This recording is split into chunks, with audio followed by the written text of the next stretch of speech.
Good afternoon. It's Lee McLean, 7th grade language arts. I just wanted to take a moment to briefly explain some of our grading policies. And although this was alluded to in the syllabus, sometimes parents find it helpful to have a more detailed explanation.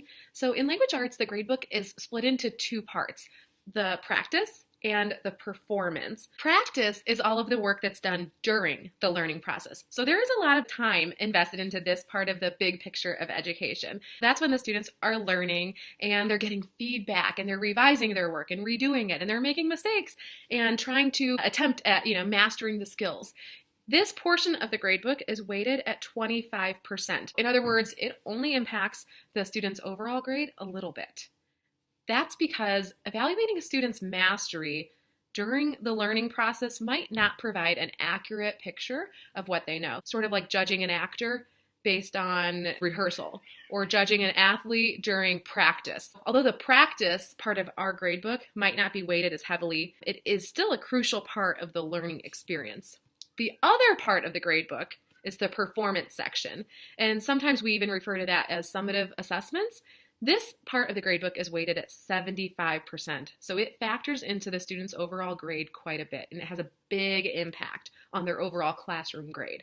This performance part of the grade is weighted so heavily because at this point in the educational process, the learning and the practicing has already occurred, and now we are hoping to see a true, accurate picture of the student's mastery of the skills. Their overall grade is mostly comprised of their performance or assessment scores. However, this begs the question of, we're sort of judging students really heavily on one all-important moment of time, and that's sort of tough.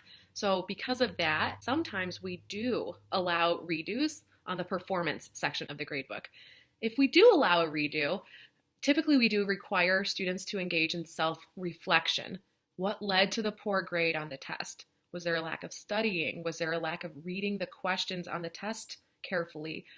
Was it a matter of not understanding the content? Or were you not looking back in the article effectively? After a student does some self-reflection, we'll meet with him or her, engage them in some reteaching, relearning opportunities, and then they might be given the reassessment opportunity. Although redos aren't always an option on summative assessments, it is an option for our first summative assessment next week.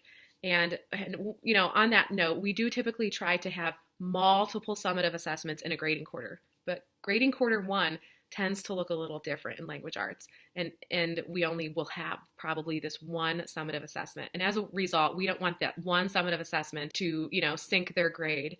So this time there definitely will be an opportunity for those who need it to reflect, relearn, and retest. The original score that you see next week in the gradebook for your child's test might change a few days later, so be on the lookout for that. Please don't hesitate to contact us if you have any questions, and we'd love to talk with you and help answer any questions you might have.